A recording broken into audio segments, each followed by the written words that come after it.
Hi guys! Welcome to Marcos Approved Games. It's me, Marcos Approved, and today we're talking about Dead by Daylight. Welcome back everyone for another episode of Rise and Shrine, the weekly show where we talk about new perks available in Dead by Daylight's Shrine of Secrets. This shrine is active from February 2nd to February 9th. Without any further ado, let's jump right into this week's round of perks. The first perk we have up this week is a survivor perk, and it is Urban Evasion. Urban Evasion is a teachable perk from the rebellious artist known as Nia Carlson. When equipped, your movement speed while crouching is increased by 90, 95, and 100%. This perk is great for the survivor that wants to make sure they can move throughout the map without having to compromise movement speed and without leaving scratch marks. What makes this a controversial survivor perk is the use of encouraging what the DBD community calls a blendette. A blendette takes the form of a Claudette and does almost everything they can to make sure they are never seen by the killer. In the process of doing so, they most likely will not contribute to actually helping their fellow survivors with repairing gens, healing, and or saving, which ultimately leaves them with very little blood points in the end. Yes, the point of being a survivor is to survive, but any character that gets any blood points in the end of a match, whether they live or die, is a winner. And this perk can really stifle a new player's abilities and can encourage much more selfish gameplay. But if used correctly, this can be a strong perk for any stealthy survivor. Next up is a killer perk called A Nurse's Calling. A Nurse's Calling is a teachable perk for the tragic and mysterious nurse. With this perk, the auras of survivors who are healing or being healed are revealed to you when they are within a range of 20, 24, and 28 meters. This is a powerful perk that can easily counter a healing blendette and especially the most slippery of survivors. One of the more fun yet frustrating parts of playing any killer is finding that tricky survivor that you just hit but lost track of. Odds are they're going to run into another survivor that's willing to heal them up before both continuing on together. You move around the map and look for those more than likely spots for a survivor to heal, and just like that, you can see their aura right through any wall or obstacle.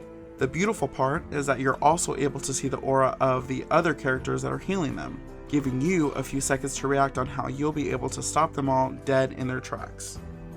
Moving on to our third perk, a killer perk known as Gearhead. Gearhead is a teachable perk for the bitter and vengeful Deathslinger of the Chains of Hate DLC. After hitting a survivor 2 times with your basic attack, Gearhead activates for 20, 25, and 30 seconds. Each time a survivor completes a good skill check while repairing, the generator will be revealed to you by a yellow aura for as long as it's being repaired. This is a pretty commonly overlooked perk that can really help you identify if you're going up a gen rushing team. Once activated, you're able to see which generators are being worked on, so you can go and stop them immediately. A pretty strong combination to match this perk with is the legendary Hex Ruin, a teachable perk courtesy of the Hag. Whenever a generator is being repaired by a survivor, it will immediately and automatically regress its repair progression at 100, 150, and 200% of the normal regression speed. Hex Ruin affects all generators. The Hex effect also persists as long as the related Hex totem remains standing. With these two in your arsenal and having Gearhead active, all you'll need to do is chase the survivors away from generators, and they will slowly be losing progress immediately after any survivor lets go. And for our final perk this week, we have Any Means Necessary. Any Means Necessary is a teachable perk from the hardened street racer Yui Kimura of the Cursed Legacy DLC. Press and hold the active ability button for 4 seconds while standing beside a dropped pallet to reset it to its upright position. Any Means Necessary has a cooldown of 100, 80, and 60 seconds. Gaining the reputation of being able to do the impossible, this perk proves that she indeed inspires any survivor to do what no survivor has ever done: lift a dropped pallet. Playing as a survivor, one sad thing to always see is a pallet being thrown before ever needing to be.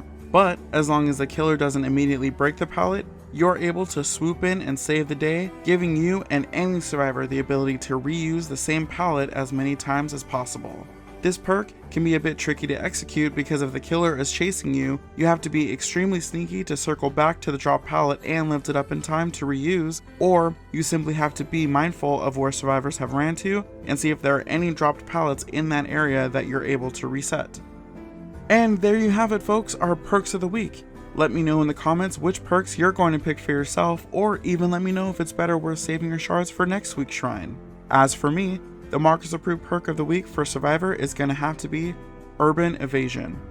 This is one of my favorite and most used Survivor perks. I am a very eager and stealthy survivor that loves to distract the killer by leaving scratch marks around or get chased by the killer, and once I reach a safe spot or break line of sight, I immediately crouch around corners and obstacles to hide for a few seconds before escaping in a completely different direction. This perk is necessary for most stealthy survivor builds and can really make the difference from being cornered and trapped to confusing the killer and seemingly disappear. And for you killer mains out there, the Marcus approved perk of the week is A Nurse's Calling. This is a classic that is a must-have for getting familiar with a new killer, build, or strategy, or even if you just want to make sure that the healing survivor you hit goes down as soon as possible. The odds of you not hitting and chasing a survivor is slim to none, so you will absolutely see value of this perk the moment any and all are healing into your radius.